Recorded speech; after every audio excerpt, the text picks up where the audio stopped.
한국이 우리보다 앞서간다고요? 뉴욕 월스트리트가 발칵 뒤집혔습니다. 세계 에너지 투자의 중심지에서 한국 기업이 세계 최초로 도전하는 400메가와트급 수소터빈 기술이 화제가 되었기 때문입니다. 더 놀라운 건 그 기술을 개발하는 한국 과학자가 20년 전 한 미국 기자에게 무시당했던 바로 그 사람이었다는 사실입니다. 한국은 아직 기초 연구도 부족한 수준이라며 인터뷰를 거절했던 그 기자는 지금 무엇을 보고 있을까요? 편견이 존경으로, 무관심이 감동으로 바뀌는 놀라운 이야기. 지금부터 그 진실을 공개합니다. 저는 레베카 톰슨입니다. 월스트리트 저널에서 15년간 에너지 섹터만 취재해온 기자죠. 그날 제 기자 인생이 완전히 뒤바뀔 줄은 몰랐습니다. 2024년 11월 뉴욕 맨해튼 월드 트레이드 센터 글로벌 에너지 투자 포럼이 열렸어요. 회장에 들어서자마자 분위기가 심상치 않았습니다. 그곳에 모인 사람들을 보세요. 골드만삭스 에너지 투자팀장 마이클 해리슨, 블랙록 인프라 펀드 매니저, 제니퍼 데이비스, 시티그룹 아시아 담당 투자이사 로버트 김까지. 월스트리트 에너지 투자의 거물들이 한자리에 모인 거였어요. 저는 에너지 전문 기자로서 당당히 프레스석에 앉았습니다. 15년간 이 바닥을 지켜봤다는 자신감이 있었거든요. 포럼은 예정대로 진행됐어요. 각국의 청정에너지 투자 현황 발표가 이어졌습니다. 테슬라의 배터리 기술, 덴마크 풍력 에너지, 노르웨이 수소 프로젝트까지 모든 게 예상 범위 내였습니다. 그런데 포럼 마지막 세션에서 갑자기 특별 발표가 있다고 발표했습니다. 방금 확정된 투자 소식이 있습니다. 즉시 공유하겠습니다. 5분 후 스크린에 떠오른 제목을 보고 회장 전체가 웅성거렸어요. 대한민국 두산 에너빌리티 2027년 세계 최초 400메가와트급 수소 전소 터빈 개발 프로젝트 글로벌 투자 유치 성공. 400메가와트급 수소 전소 터빈이라고요? 순간 제 머릿속이 복잡해졌습니다. 세계 최초라고요? 그것도 한국에서? 회장에서 술렁거림이 일어났어요. 투자자들이 서로 수군거리기 시작했습니다. 마이클 해리슨이 먼저 입을 열었어요. 한국이 이런 대형 프로젝트를 혼자 진행한다고요? 제니퍼 데이비스도 의구심을 표했습니다. 2019년에 세계 5번째로 가스터빈 만든 회사가 벌써 수소터빈에서 세계 최초를 노린다고요? 로버트 김은 더 직설적이었어요. 정말 기술적으로 가능한 얘기인가요? 지이나 지멘스도 못한 걸? 저도 고개를 갸우뚱했어요. 한국 기술에 대해서는 회의적이었거든요. 하지만 그 순간 제 등골이 서늘해졌습니다. 왜냐하면 그 수소터빈 프로젝트를 이끄는 사람의 이름이 낯익었거든요. 발표 자료에서 발견한 이름. 박민수 박사. 20년 전 MIT에서 만났던 그 한국 연구원이었어요. 설마 그가? 그날 밤 호텔에서 저는 20년 전 기억을 되짚어봤습니다. 2005년 보스턴 MIT 국제에너지 심포지엄. 저는 월스트리트 저널 신입기자로 첫 해외 취재를 나온 상태였어요. 당시 저는 27살의 패기 넘치는 기자였습니다. 컬럼비아 저널리즘 스쿨을 수석 졸업하고 WSJ의 특채로 들어간 엘리트였죠. 이번 취재로 에너지 전문 기자로 발돋움하고 싶었어요. 심포지엄에서 가장 주목받은 주제는 차세대 청정 에너지였습니다. 각국 연구진들이 혁신적인 아이디어들을 발표했어요. 박민수 박사는 한국 두산중공업에서 파견 나온 젊은 연구원이었어요. 30대 초반의 진지한 엔지니어였죠. 발표에서 열정적으로 자신의 연구를 설명했습니다. 그의 발표 제목이 흥미로웠어요. 수소 전소 터빈의 가능성과 미래. 발표가 끝난 후 저는 개별 인터뷰를 요청했습니다. 아시아 기업의 관점을 듣고 싶었거든요. 박 박사님, 수소 터빈이 정말 현실적으로 가능하다고 보시나요? 네, 물론입니다. 다만 기존 방식과는 완전히 다른 접근이 필요해요. 구체적으로 어떤 방식인가요? 수소는 천연가스와 연소 특성이 달라요. 기존 터빈을 개조하는 게 아니라 수소만을 위한 전용 시스템을 만들어야 합니다. 당시 제 머릿속엔 의구심만 가득했어요. 하지만 미국이나 유럽 기업들도 아직 시도하지 않는 기술인데 한국에서 가능할까요? 박민수 박사는 확신에 찬 목소리로 대답했어요. 기술에는 국경이 없습니다. 좋은 아이디어와 끈기만 있다면 어디서든 가능해요. 그렇다면 언제쯤 실현 가능하다고 보시는지? 20년 후면 반드시 세계 최초로 완성해 보이겠습니다. 그 말을 듣고 저는 속으로 웃었어요. 너무 이상적이라고 생각했거든요. 결국 그 인터뷰는 기사에 포함시키지 않았습니다. 한국 기업의 무모한 도전 정도로 여겼거든요. 심포지엄이 끝난 후 박민수 박사가 제게 명함을 건네며 말했어요. 톰슨 기자님, 20년 후에 꼭 다시 만나요. 그때는 제 말이 맞았다는 걸 보여드리겠습니다. 저는 예의상 받았지만 진지하게 받아들이지 않았어요. 그냥 동양인 특유의 자신감이겠거니 했습니다. 그런데 지금, 정확히 20년이 지난 지금 그 이름이 세계 최초 프로젝트와 함께 나타났어요. 제 가슴이 두근거렸습니다. 혹시 정말로 그가 해낸 건가요? 다음 날 아침 저는 결심했습니다. 직접 확인하러 가야겠다고. 한국으로 말이에요. 인천공항 도착부터 충격의 연속이었어요. 자동화된 시설들, 첨단 교통 시스템. 20년 전과는 완전히 다른 나라였습니다. KTX로 창원까지 가는 동안 창밖으로 보이는 산업단지들의 규모에 놀랐어요. 한국이 이렇게 발전할 줄 몰랐습니다. 두산 에너빌리티 본사에 도착했을 때 저는 말을 잃었어요. 규모도 규모지만 연구시설의 수준이 실리콘밸리 첨단 기업 못지않았습니다. 톰슨 기자님이시군요. 뒤에서 목소리가 들렸어요. 돌아보니 30대 후반 여성 연구원이 서 있었습니다. 저는 조은영입니다. 박민수 박사님의 연구팀 멤버예요. 박민수 박사의 팀이라고요? 제 심장이 뛰기 시작했어요. 박사님이 자주 말씀하셨어요. 20년 전 MIT에서 만난 기자가 있다고. 언젠가 꼭 다시 만나 뵙고 싶다고. 박민수 박사님은 지금 어디 계신가요? 연구실에 계세요. 마침 중요한 실험을 준비 중이시거든요. 조은영 박사가 저를 안내한 곳은 첨단 연구동이었어요.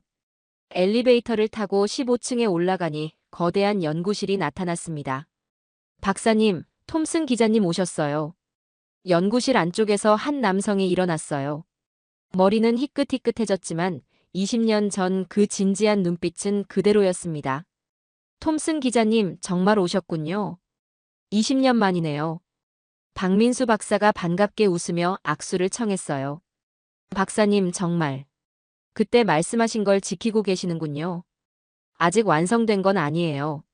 하지만 2027년까지는 반드시 해낼 겁니다.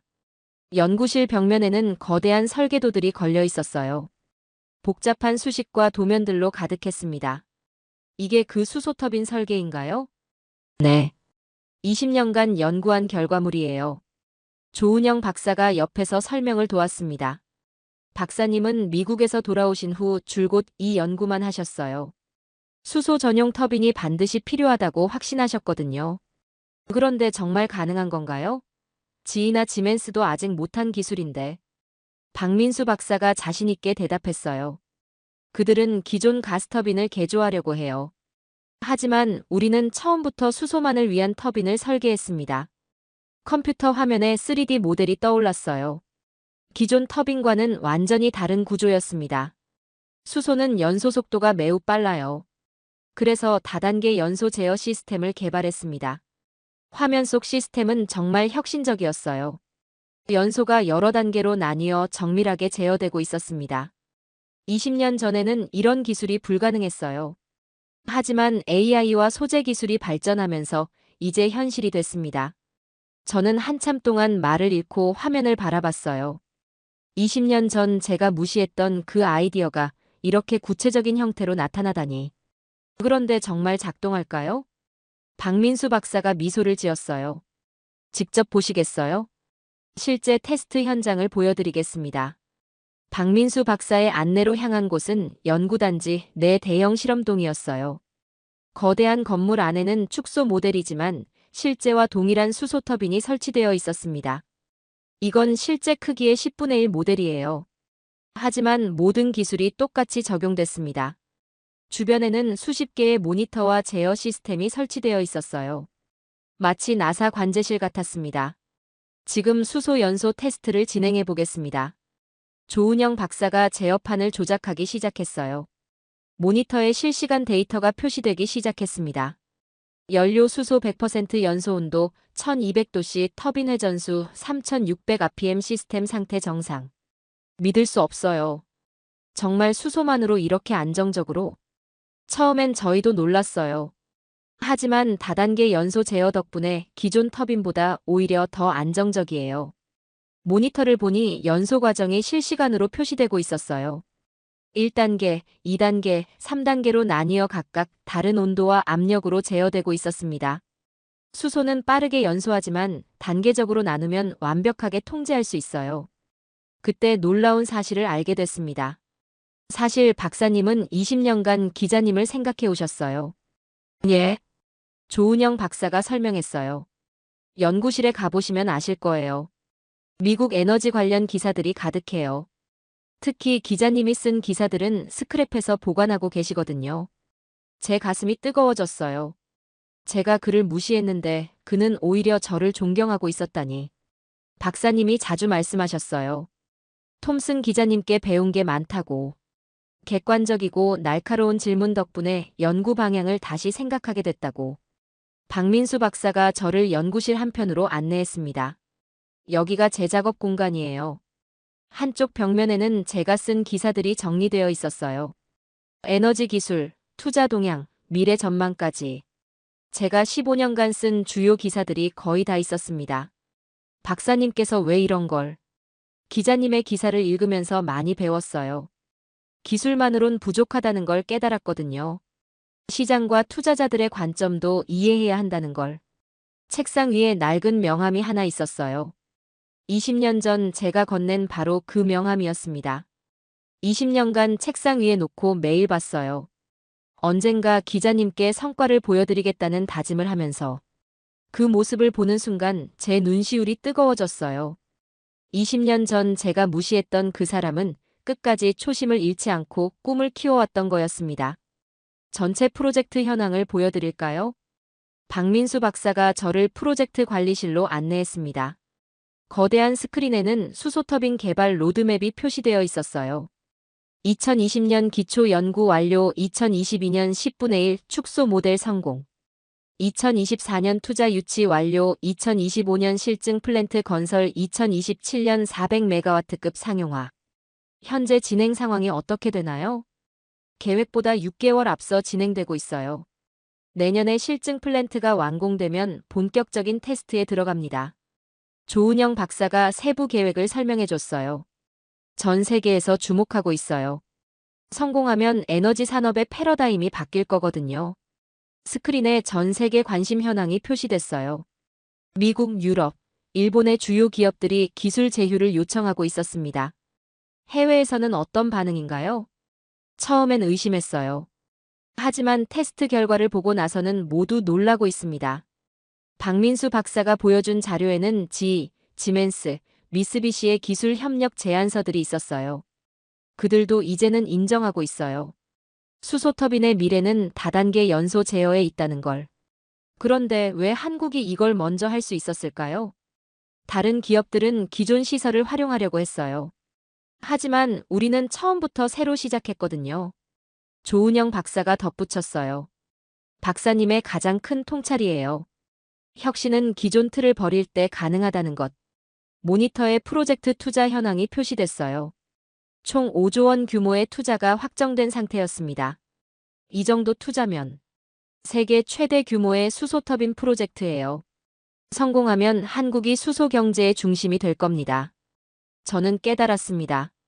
이들이 정말로 세계를 바꿀 혁신을 만들어내고 있다는 걸. 20년 전 박민수 박사가 말했던 기술에는 국경이 없다는 게 바로 이런 뜻이었구나. 그날 밤 호텔에서 저는 어머니에게 화상통화를 걸었습니다. 78세의 마리아 톰슨, 1970년대 한국에서 간호사로 일하다가 독일을 거쳐 미국으로 이민 온 제 어머니는 몇 년 전부터 제가 한국에 대해 관심이 없다며 서운해하셨어요. 레베카야, 한국에서 잘 지내고 있니? 네, 엄마. 그런데 정말 놀라운 일들을 보고 있어요. 저는 그날 본 모든 것들을 어머니께 말씀드렸어요.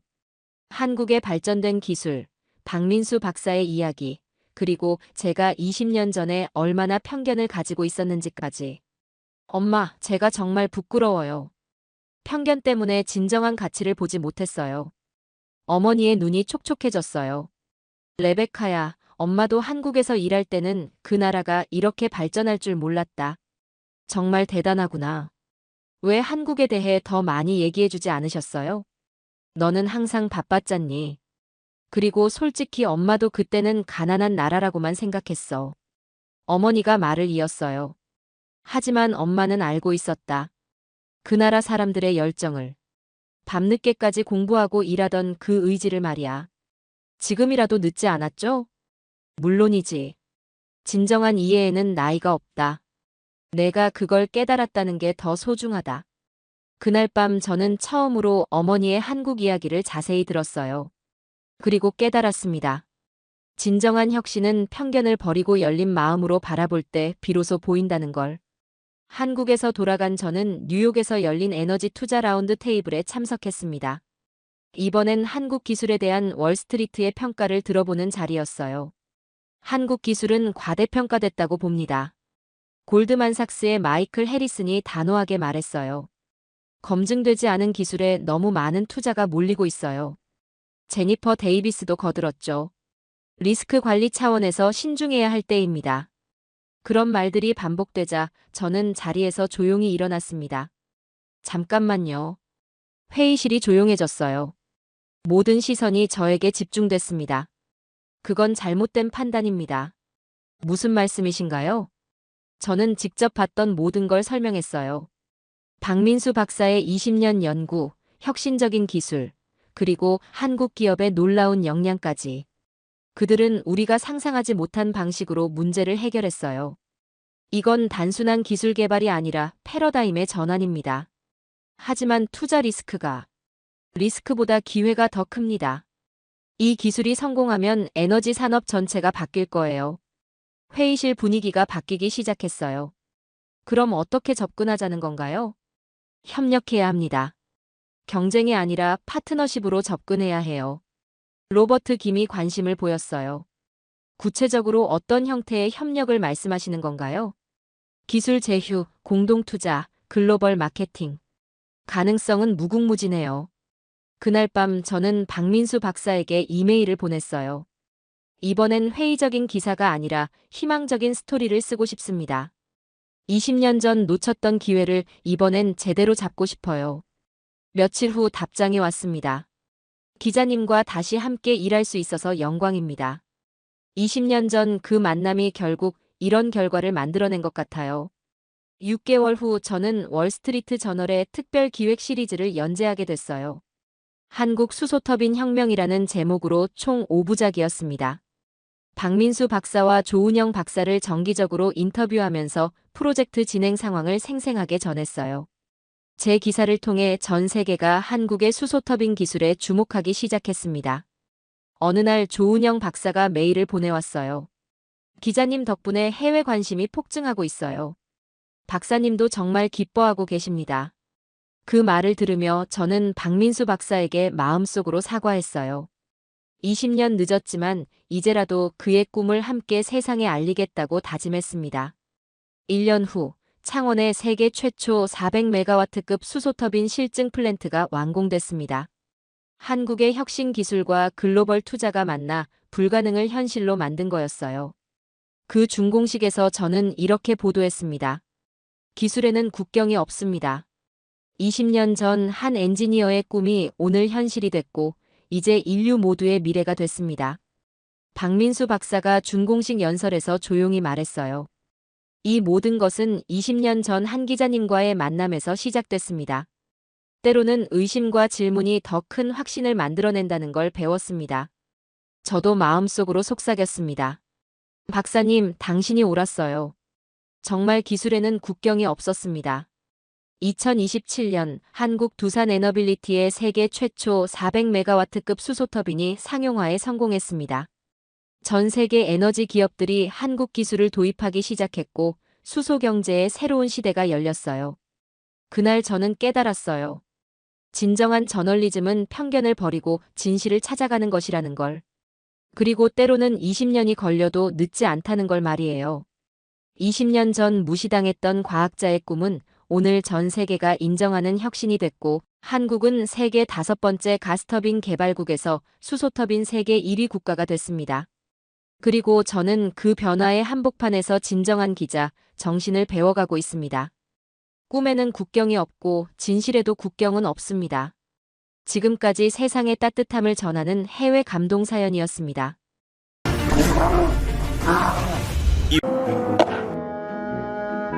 영하 47도 시속 80km 눈보라가 몰아치는 알래스카 설원. 독일의 저명한 동물학자가 목숨을 잃을 뻔한 그 순간. 세계 최고의 썰매견들도 포기한 상황에서 그녀를 구해낸 3마리의 정체는 과연 무엇이었을까요? 유럽 학계 전체를 충격에 빠뜨린 그 놀라운 이야기를 지금부터 들려드리겠습니다. 저는 에바 슐츠입니다. 독일 베를린에서 태어나 동물행동 생태학을 전공했죠. 연구 노트 첫 페이지에 적어둔 신념이 있습니다. 순수혈통 독일 shepherd야말로 세계 최고의 작업견이다. 어릴 때부터 이 믿음을 의심해 본 적이 없었어요.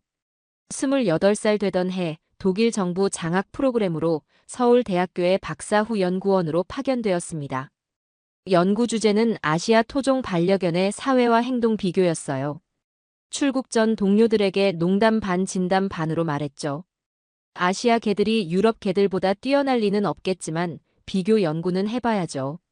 한국 도착 첫날, 서울대 동물병원 연계보호소에서 자원봉사를 시작했습니다.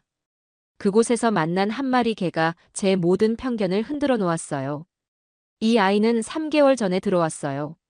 주인이 이사 가면서 버렸다고 하더군요. 보호소 직원이 가리킨 중간 크기의 흰색 개. 눈빛이 범상치 않았습니다. 제가 다가가자 경계하면서도 일정한 거리를 유지하더군요. 다른 개들처럼 꼬리를 흔들며 달려오지도 무서워서 뒷걸음질 치지도 않았어요. 진돗개예요. 성격이 좀 까다로워서 입양이 잘 안 돼요. 그런데 이 개는 그냥 까다로운 게 아니었어요. 눈을 맞춰도 굴복하지 않으면서 동시에 적대적이지도 않았습니다. 마치 자기만의 철학이 있는 것 같았거든요. 몇 주 후, 저는 그 진돗개를 입양했습니다. 이름을 하늘이라고 지었어요. 한국어로 큰 우주라는 뜻이더군요. 하늘과 함께 지내면서 놀라운 현상을 관찰했습니다. 명령을 몇 번만 반복해도 금세 이해했지만 자신이 납득하지 못하면 절대 따르지 않았어요. 하늘아, 비 오는데 여기서 볼일 봐. 단호한 거부였습니다. 문 앞에서 하루 종일 기다리며 밖으로 나가겠다고 고집을 부렸어요. 서울대 수의대 동료들이 제 당황스러운 모습을 보고 웃었습니다. 에바, 진돗개는 명령에 복종하는 개가 아니야. 상황을 판단하고 스스로 결정하는 개거든. 그게 무슨 소리예요? 개는 주인에게 복종해야 하는 거 아닌가요? 한국 개들은 좀 달라. 특히 진돗개는 파트너에 가까워. 신뢰관계가 형성되면 주인을 위해 목숨도 바치지만 그 전까지는 절대 굴복하지 않아. 연구자로서는 흥미로웠지만 개 주인으로서는 당황스러웠어요. 몇 달 지나면서 한울의 행동 패턴을 분석하기 시작했습니다. 어느 날 밤 아파트 복도에서 이상한 남자가 우리 집 문고리를 만지고 있었어요. 평소 조용하던 한울이 갑자기 낮은 목소리로 으르렁거리기 시작했습니다. 그 남자는 한울의 경고를 듣고 급히 사라졌어요. 진돗개는 필요할 때만 소리를 내. 에너지를 함부로 쓰지 않거든. 동료의 설명을 들으며 깨달았습니다. 한울은 제가 생각했던 복종하는 개가 아니라 생각하는 개였다는 걸요. 연구를 확장하면서 더 많은 한국 전통견들을 만났습니다. 풍산개와 불개도 구해서 함께 키우기 시작했죠. 풍산개 설봉이는 북한개 혈통 보존 프로그램에서 특별 분양받았습니다. 한울보다 훨씬 크고 털이 두꺼웠어요. 성격 분석 결과도 달랐습니다. 한울이 독립적이고 신중하다면 설봉이는 사회적이고 협력적이었어요. 불개 저고리는 정말 특별한 케이스였습니다. 보건 프로젝트에서 유일한 외국인 연구자로서 분양받은 귀한 아이였거든요. 온몸이 붉은빛을 띠고 눈동자도 호박색인 이 아이는 완전히 야생에 가까웠습니다. 처음 몇 달은 제게 다가오지도 않았어요. 5년이 흘렀습니다. 세 마리와의 생활은 제 학문적 관점을 완전히 바꿔놓았어요. 연구 결론에 적었습니다. 한국 전통견들은 단순한 반려견이 아니라 각각 고유한 생존 전략을 보유한 고등지능 생명체. 그런데 독일로 돌아온 후 유럽 학계의 반응은 차가웠습니다. 에바, 한국에서 5년 동안 뭘 한 거야? 진돗개 연구라고? 베를린 훔볼트 대학교 동료 교수들이 비웃었어요. 그건 그냥 감성적인 게 아닌가? 실용성이 있어. 우리 독일 셰퍼드나 벨기에 말리노이즈와 비교가 되겠어. 마르쿠스 교수님, 실제 데이터를 보시면 생각이 바뀌실 거예요. 적응력. 에바, 자네가 너무 감정적으로 접근하는 것 같네. 과학적 근거를 제시해봐. 좋습니다. 과학적으로 증명해 보겠습니다. 극한 환경에서의 생존 능력 비교 실험. 알래스카 설원에서요. 동료들이 웃음을 터뜨렸습니다. 알래스카라고? 에바, 정신 차려. 한국 개들이 시베리안 허스키나 알래스칸 말라뮤트보다 뛰어날 거라고 생각해? 네, 확신합니다. 만약 제가 틀렸다면 학계에서 물러나겠습니다. 그렇게 UC 버클리 극한동물응용센터로 옮겨가 본격적인 연구를 시작했습니다. 세 마리와 함께 말이죠. 2022년 10월 알래스카 북부 브룩스 산맥 인근에 베이스 캠프를 설치했습니다. 가장 가까운 마을까지 200km, 완전히 고립된 곳이었어요. 에바, 정말 괜찮겠어요? 위성전화 외에는 연락수단이 없는데. 헬기 조종사가 걱정스럽게 물었습니다. 괜찮습니다. 6개월 후에 다시 와주시면 돼요. 짐을 내리는 동안 세 마리의 반응을 관찰했습니다. 한우리는 주변을 차분히 둘러보며 지형을 파악하고 있었어요. 설봉이는 바람 방향을 확인하며 코를 킁킁거렸고요. 저고리는 계속 긴장한 채로 숲을 응시하고 있었습니다. 첫 주는 순조로웠습니다. 영하 30도의 추위였지만 세 마리 모두 잘 적응하는 것 같았어요. 특히 설봉이는 두꺼운 털 덕분에 추위를 전혀 타지 않았습니다. 하지만 문제는 먹이였어요. 야생동물 개체수가 평소보다 현저히 적었습니다. 11월 들어 상황이 급변했습니다. 기온이 영하 40도까지 떨어졌고 눈보라가 3일째 계속되고 있었어요. 조슈아, 들리나요? 조슈아. 위성전화가 먹통이었습니다. 폭설로 안테나가 묻힌 것 같았어요. 그때였습니다. 한우리가 갑자기 귀를 쫑긋 세우더니 텐트 밖을 향해 낮게 으르렁거리기 시작했어요. 밖으로 나가려는 순간 설봉이가 제 앞을 막아섰습니다. 처음 보는 행동이었어요. 그때 저고리가 텐트 입구로 달려와 완전히 경계 자세를 취했습니다. 텐트 밖에서 이상한 소리가 들렸습니다. 발자국 소리가 아니라 뭔가 무거운 것이 눈을 밟는 소리였어요. 큰 동물의 숨소리였습니다. 세 마리가 모두 같은 방향을 바라보고 있었습니다. 각자 다른 자세를 취했지만 모두 고도로 긴장한 상태였어요. 다음 날 아침 눈보라가 그치고 나서야 진실을 알 수 있었습니다. 텐트 주변에 발자국이 있었어요. 늑대 발자국이었습니다. 최소 3마리가 텐트를 중심으로 원을 그리며 돌았던 흔적이 뚜렷했어요. 만약 어젯밤에 밖으로 나갔다면 상상만 해도 끔찍했습니다. 그런데 더 놀라운 건 3마리의 반응이었어요. 늑대 발자국을 확인한 후에도 전혀 겁먹지 않았습니다.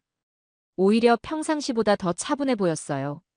한우리는 발자국 주변을 꼼꼼히 냄새 맡았고 설봉이는 어디론가 사라졌다가 10분 후에 돌아왔습니다. 저고리는 숲속을 계속 관찰하고 있었어요. 다음 며칠 동안 이상한 일들이 계속됐어요. 새벽마다 늑대들의 흔적이 발견됐지만 점점 더 가까워지고 있었습니다. 늑대들이 우리를 관찰하고 있다는 걸 깨달았어요. 언제 공격할지 기회를 노리면서 말이죠. 3마리의 행동도 달라지기 시작했어요. 평소보다 더 조직적으로 움직였습니다. 한우리는 항상 제 가까이에서 주변을 경계했고 설봉이는 넓은 범위를 순찰하며 정보를 수집했어요. 저고리는 마치 보초를 서는 것처럼 한자리에서 움직이지 않고 숲을 지켜봤습니다. 일주일째 되던 날 드디어 그들의 모습을 봤습니다. 이른 아침 물을 끓이려고 텐트 밖으로 나왔을 때였어요.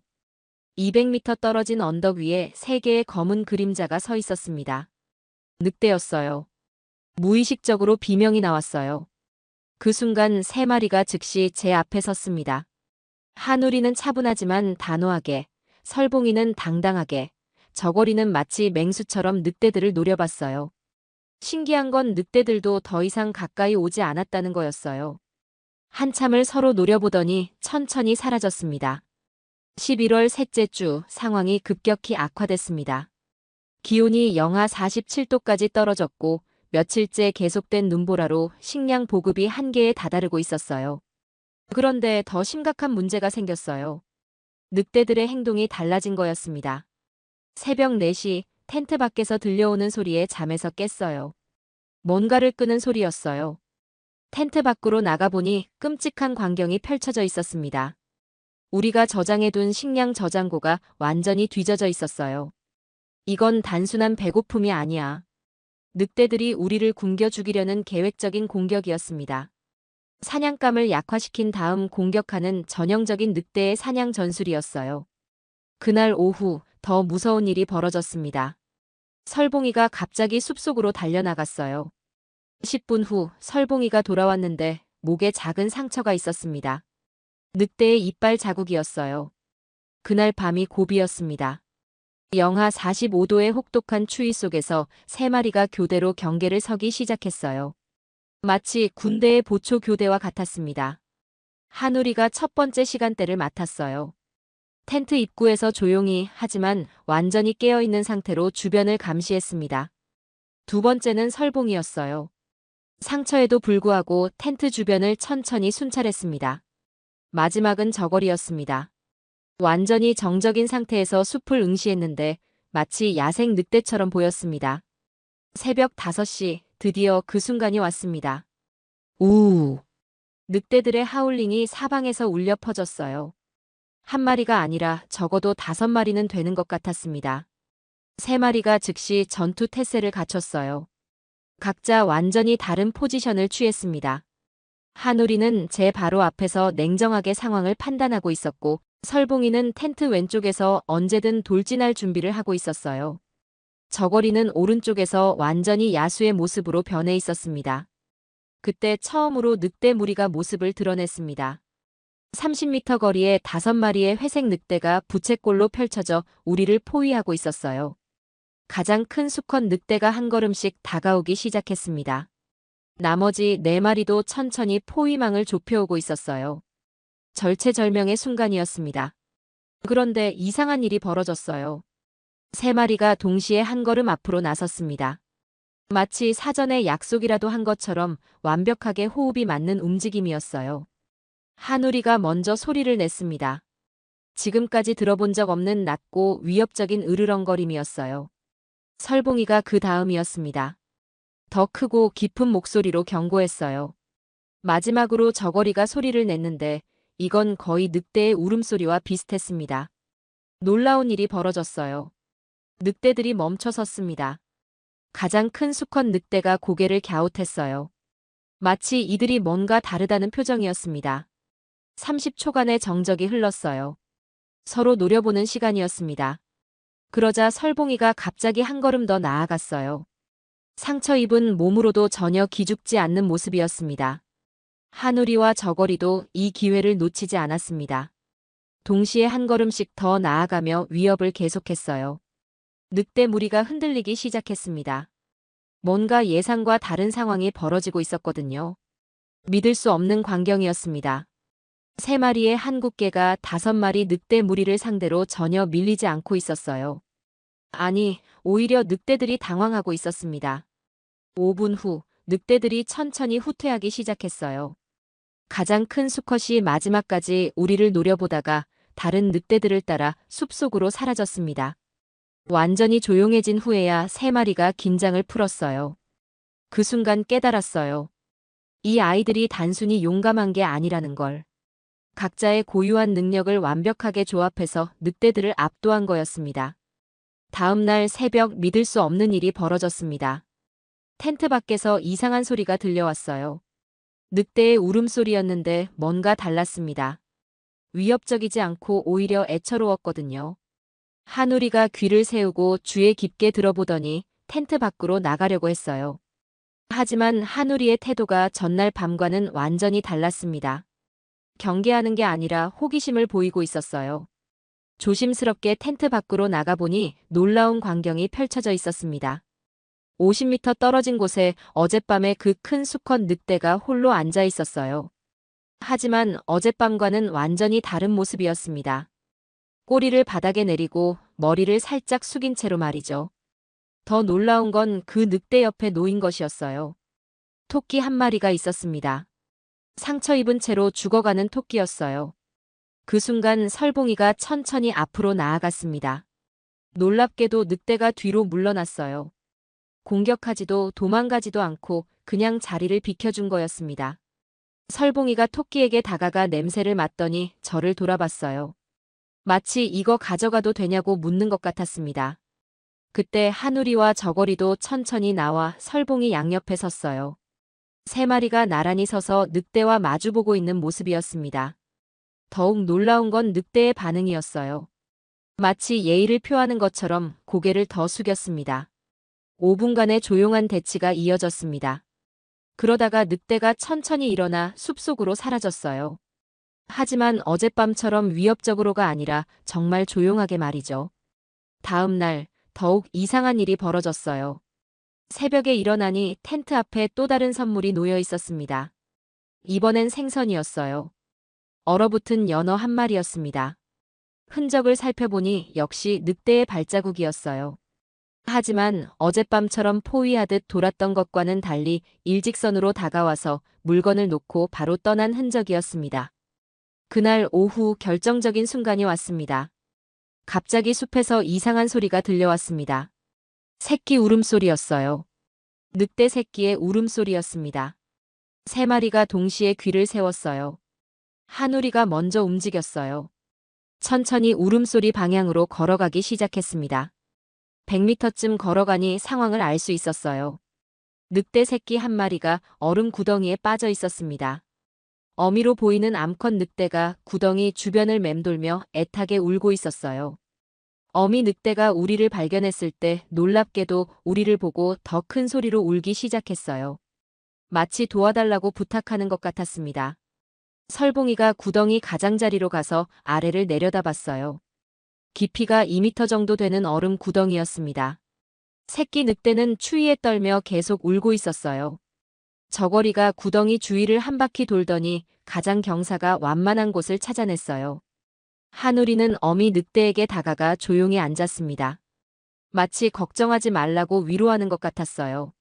놀랍게도 어미 늑대도 한우리 옆에 앉았습니다. 둘이 나란히 앉아서 구덩이 속 새끼를 내려다보는 모습이었어요. 제가 로프를 준비하는 동안 세 마리는 각자 역할을 맡았습니다. 설봉이는 제가 구덩이로 내려갈 때 로프를 단단히 붙잡았고 저고리는 주변을 경계했어요. 한우리는 계속 어미 늑대 옆에서 지켜보고 있었습니다. 15분 후 새끼 늑대를 안전하게 구출했어요. 어미 늑대가 새끼를 확인한 후 저와 세 마리를 번갈아 보더니 고개를 깊숙이 숙였습니다. 그 순간부터 모든 게 바뀌었어요. 그날 저녁 텐트 주변에 늑대 무리 전체가 나타났습니다. 하지만 어젯밤처럼 포위하러 온 게 아니었어요. 일정한 거리를 두고 원형으로 앉아 있었습니다. 마치 우리를 보호하려는 것 같았어요. 가장 놀라운 건 세 마리의 반응이었어요. 전혀 경계하지 않고 오히려 편안해했습니다. 새끼 늑대 구조 사건 이후 일주일, 완전히 새로운 세상이 펼쳐졌습니다. 아침마다 텐트 앞에는 늑대들이 가져다 준 먹이가 놓여 있었어요. 토끼, 생선, 심지어 야생 베리까지 말이죠. 하지만 정말 놀라운 건 세 마리의 행동 변화였습니다. 마치 완전히 다른 능력이 깨어난 것 같았어요. 첫 번째 발견은 한우리의 소통 능력이었습니다. 어느 날 오후 한우리가 갑자기 특별한 소리를 내기 시작했어요. 일반적인 개 짖는 소리가 아니라 거의 늑대의 울음소리에 가까운 소리였습니다. 그러자 숲에서 늑대들의 대답이 들려왔어요. 마치 대화를 나누는 것 같았습니다. 한우리는 이제 매일 저녁 늑대들과 이런 식으로 소통했어요. 때로는 10분씩 주고받는 대화를 나누기도 했습니다. 두 번째는 설봉이의 놀라운 지도력이었어요.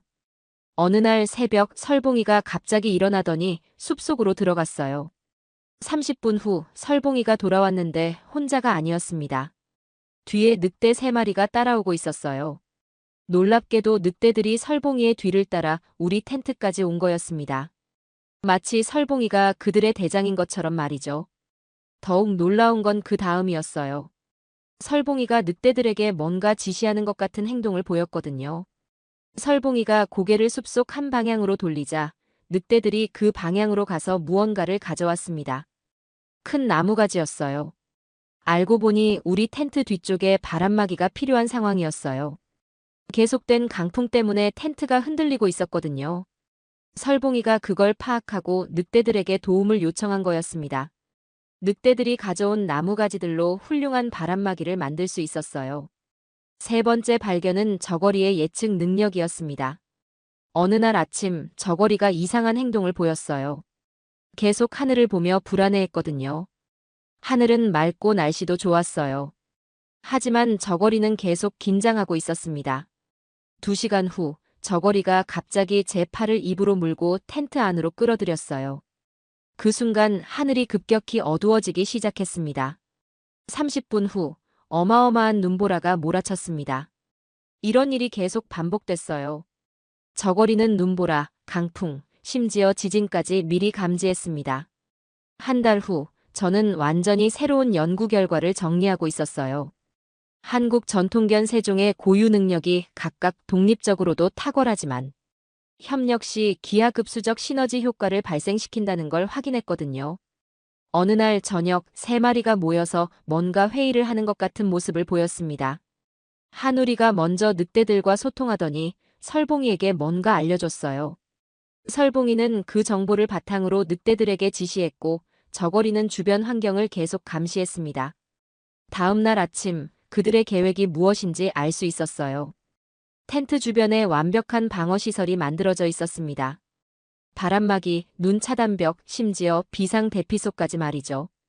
한우리가 늑대들로부터 날씨 정보를 얻고 저고리가 환경 변화를 예측해서 설봉이가 모든 자원을 조직해서 완벽한 생존 기지를 만든 거였습니다. 그날 밤 위성전화가 갑자기 다시 작동했어요. 에바, 드디어 연결됐네요. 거기 상황은 어때요? 조슈아의 목소리였습니다. 조슈아, 믿을 수 없는 일들이 벌어지고 있어요. 무슨 일이에요? 이 아이들이. 이 아이들이 제가 알던 그런 개들이 아니에요. 전화기 너머로 늑대들의 울음소리가 들렸어요. 하지만 위협적인 소리가 아니라 평화로운 합창 같았습니다. 조슈아, 저는 지금 완전히 새로운 세계를 보고 있어요. 한국 전통견들의 진짜 능력을 말이죠. 2개월 후 조슈아가 헬기를 타고 왔습니다. 뒤에는 KT와 마크까지 함께 왔어요. 에바, 저기 늑대들이 왜 저렇게 가까이 있어요? 50m 거리에 늑대 무리가 조용히 앉아서 우리를 지켜보고 있었거든요. 친구들이에요. 친구라고요? 조슈아가 믿을 수 없다는 표정을 지었어요. 에바, 혹시 고립증후군은 아니죠? 환각을 보는 거 아니에요? 그 순간 설봉이가 나타났습니다. 뒤에는 늑대 3마리가 따라오고 있었어요. KT가 비명을 질렀고 마크는 급히 마취총을 꺼냈어요. 제가 막아섰습니다. 설봉이를 보세요. 설봉이가 늑대들에게 뭔가 지시하자 늑대들이 조용히 뒤로 물러났어요. 이게 무슨 일이에요? 조슈아가 말을 더듬었습니다. 그때 저고리가 갑자기 긴장하기 시작했어요. 하늘을 보며 불안해했습니다. 저고리가 저러면 날씨가 바뀔 거예요. 1시간 내에 폭풍이 올 거예요. 헬기 대피시켜야 해요. 에바, 정신 차려요. 하늘이 이렇게 맑은데. 하지만 30분 후 갑자기 하늘이 어두워지기 시작했어요. 조슈아가 급히 무전기를 꺼냈습니다. 헬기가 떠난 후 예상대로 큰 폭풍이 몰아쳤어요. 만약 저고리의 경고를 무시했다면 큰 사고가 날 뻔했습니다. 에바, 이건 우연의 일치가 아니죠? 아니에요. 이 아이들의 능력이에요. 그날 저녁, 저는 동료들에게 지난 4개월간의 모든 일을 자세히 설명했습니다. 한우리의 소통 능력, 설봉이의 리더십, 저고리의 예측 능력까지 말이죠. 믿기 어렵긴 하지만 직접 봤으니 믿을 수밖에 없네요. KT가 고개를 끄덕였어요. 그 순간 마음 깊은 곳에서 부끄러움이 올라왔습니다. 지난 30년간 제가 얼마나 오만했는지 깨달았거든요. 서구의 견종들만이 우수하다고 생각했던 제 편견이 얼마나 어리석었는지 말이죠. 세 마리에게 진심으로 사과했습니다. 내가 너희들을 제대로 보지 못했어. 겉모습만 보고 판단했구나. 한우리가 제 무릎에 턱을 올렸어요. 설봉이는 든든하게 옆에 앉았고 저고리는 여전히 주변을 경계하며 우리를 지키고 있었습니다. 너희들은 단순히 개가 아니야. 각자 고유한 지혜를 가진 특별한 존재들이구나. 그날 밤 일기에 적었습니다. 오늘 나는 학자로서 가장 중요한 교훈을 얻었다. 편견은 진실을 가리는 가장 큰 장벽이라는 것을. 한국 전통견들은 서구의 기준으로 평가할 수 없다. 그들만의 고유한 가치와 능력을 인정해야 한다. 다음 날 아침 조슈아가 중요한 제안을 했어요. 에바, 이 연구 결과를 논문으로 발표하는 게 어때요? 논문요? 네, 세계적인 학술지의 말이에요. 하지만 저는 망설여졌어요. 과연 유럽 학계가 받아들일까요? 에바, 그게 바로 편견이에요. 진실은 진실이에요. 조슈아의 말이 가슴에 와 닿았습니다. 좋아요. 세상에 알려보죠. 그 순간 깨달았어요. 이건 단순한 학술 연구가 아니라 편견을 깨뜨리고 진실을 알리는 일이라는 걸 말이죠. 알래스카에서의 마지막 주, 저는 완전히 다른 사람이 되어 있었습니다. 매일 아침 일어나면 가장 먼저 하는 일이 세 마리에게 진심으로 안부를 묻는 것이었어요. 예전처럼 명령하거나 지시하는 게 아니라요. 한우라, 오늘 밤 늑대들과 무슨 얘기했어? 한우리가 특별한 표정으로 저를 바라봤어요. 마치 드디어 제대로 된 질문을 하는구나 라고 말하는 것 같았습니다. 이제야 깨달았습니다. 이 아이들이 제게 얼마나 많은 걸 가르쳐주고 있었는지를요. 2주 후 베를린 훔볼트 대학교 대강당에 섰습니다. 200명이 넘는 교수들과 연구진들이 모여 있었어요. 모두 회의적인 표정이었습니다. 오늘 에바 슐츠 박사가 한국 전통견의 특별한 능력에 대해 발표하겠습니다. 마르쿠스 교수의 소개였어요. 목소리에는 여전히 의심이 섞여 있었습니다. 무대 옆에는 한우리, 설봉이, 저고리가 조용히 앉아 있었어요. 여러분, 6개월 전 저는 이 자리에서 한국 개들을 과학적으로 증명해보겠다고 말했습니다. 청중들이 웅성거렸어요. 그때 여러분은 웃으셨죠. 저도 그럴 만하다고 생각해요. 왜냐하면 당시에 저는 너무나 무지했거든요. 갑자기 강당이 조용해졌습니다. 저는 서구의 견종만이 우수하다는 편견에 사로잡혀 있었어요. 하지만 알래스카에서 이 아이들이 보여준 능력은 제 모든 편견을 산산조각 냈습니다. 첫 번째 영상을 틀었어요. 한우리가 늑대들과 소통하는 장면이었습니다. 이것은 진돗개 한우리가 늑대와 직접 대화하는 모습입니다. 독일 셰퍼드가 이런 소통을 할 수 있나요? 두 번째 영상은 설봉이가 늑대들을 이끄는 장면이었어요. 이것은 풍산개 설봉이가 다종족 무리를 통합 지휘하는 모습입니다. 벨기에 말리노이즈가 이런 리더십을 보일 수 있나요? 세 번째 영상은 저고리가 폭풍을 미리 예측하는 장면이었습니다. 이것은 불개 저고리가 기상 변화를 2시간 전에 감지한 모습입니다. 어떤 서구 견종이 이런 예측 능력을 가지고 있나요? 강당이 완전히 조용해졌어요. 여러분, 저는 오늘 한국 전통견들이 독일 견종보다 우수하다고 주장하려는 게 아닙니다. 청중들이 의아해했어요. 저는 우리가 얼마나 좁은 시각으로 세상을 바라보고 있었는지 말씀드리고 싶어요. 그 순간 한우리가 일어나서 저에게 다가왔어요. 한우리가 제 손을 살짝 핥았어요. 그 순간 눈물이 났습니다. 이 아이는 저에게 가장 중요한 걸 가르쳐줬어요. 진정한 지혜는 겸손함에서 나온다는 것을요. 설봉이도 일어나서 당당하게 청중들을 바라봤어요. 설봉이는 진정한 리더란 명령하는 게 아니라 섬기는 것이라고 가르쳐줬어요. 저고리는 여전히 차분하게 앉아서 모든 걸 지켜보고 있었어요. 저고리는 진정한 지혜란 미래를 내다보는 것이라고 알려줬어요. 강당 안이 완전히 조용해졌습니다. 여러분, 저는 30년간 틀렸습니다. 개의 우수성은 견종으로 결정되는 게 아니라 그들이 가진 고유한 지혜로 결정되는 거였어요. 그때 마르쿠스 교수가 일어났어요. 에바, 그럼 당신은 독일 shepherd가 열등하다고 생각하는 건가요? 아니요, 교수님. 독일 shepherd도 훌륭해요. 하지만 다른 방식으로 훌륭한 다른 견종들도 존재한다는 걸 인정해야 해요. 한국 전통견들처럼 수천 년간 자연과 조화를 이루며 진화한 견종들도 각자의 방식으로 완벽합니다. 마르쿠스 교수가 고개를 끄덕였어요. 당신 말이 맞는 것 같군요. 그 순간 청중들 사이에서 박수가 터져 나왔어요. 작은 박수에서 시작해서 점점 커져 결국 기립박수가 되었습니다. 발표가 끝난 후 많은 교수들이 저에게 다가왔어요. 에바, 정말 감동적인 발표였어요. 한국에 이런 훌륭한 견종들이 있다니 몰랐네요. 우리도 편견을 버려야겠어요. 그날 밤 호텔에서 3마리와 함께 있을 때 마음 깊은 곳에서 평화가 찾아왔어요. 얘들아, 고마워. 너희들 덕분에 내가 정말 중요한 걸 배웠어. 그날 일기에 적었습니다. 오늘 나는 학자로서 새로 태어났다. 편견을 버리고 진실을 받아들이는 용기를 얻었다.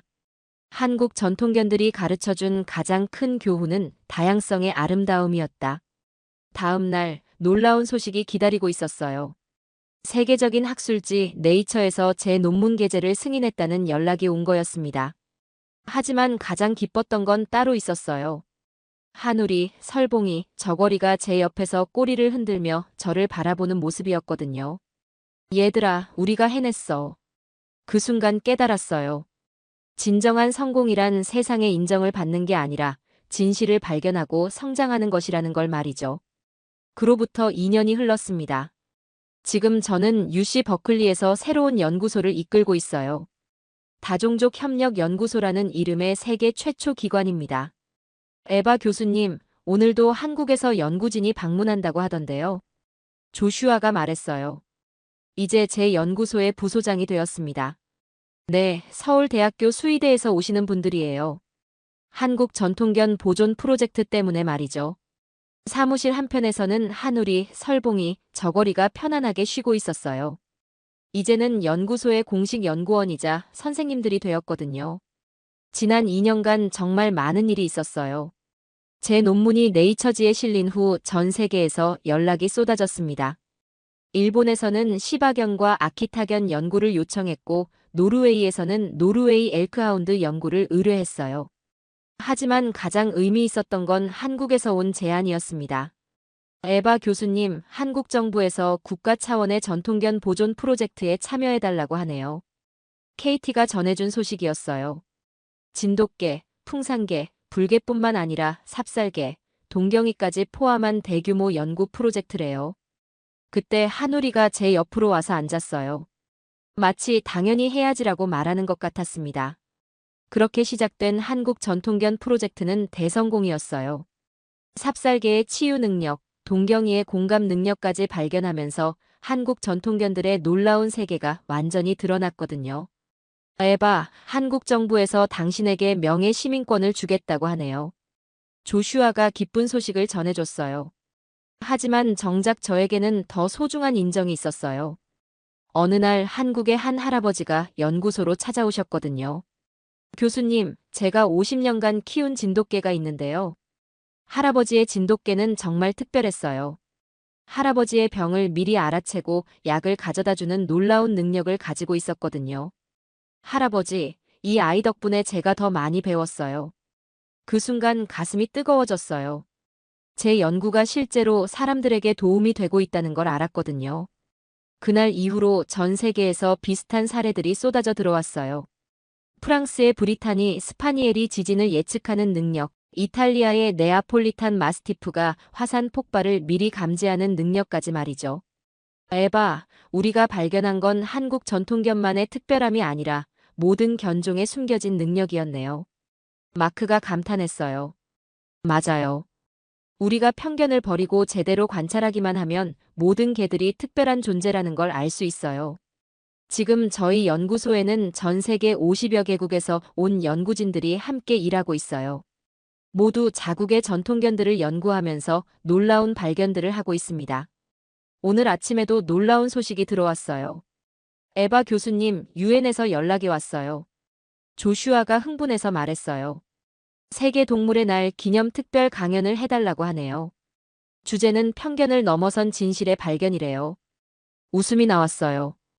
6년 전만 해도 한국 전통견을 무시했던 제가 이제는 편견 타파의 상징이 되었다니 말이에요.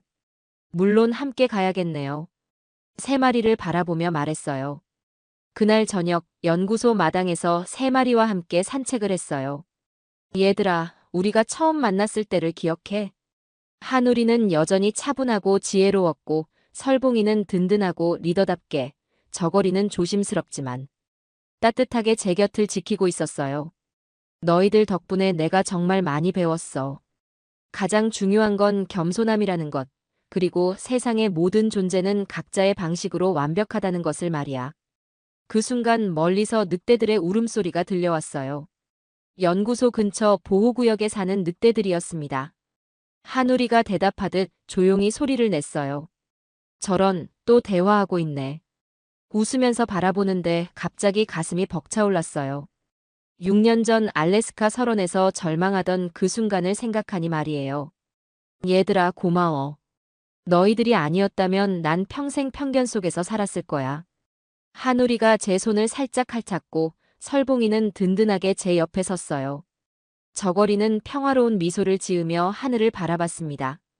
그날 밤 일기에 마지막 문장을 적었어요. 진정한 지혜는 모르는 것을 인정하는 데서 시작된다. 한국 전통견들이 가르쳐준 가장 큰 교훈이다. 그들은 단순히 뛰어난 개가 아니라 우리 인간이 잃어버린 겸손함과 지혜를 되찾게 해준 진정한 스승들이었다. 세상에는 아직도 우리가 발견하지 못한 수많은 보물들이 숨어 있다. 편견만 버린다면 언제든 찾을 수 있는 보물들이 말이다. 창밖으로 보이는 별들이 유난히 밝게 빛나고 있었어요.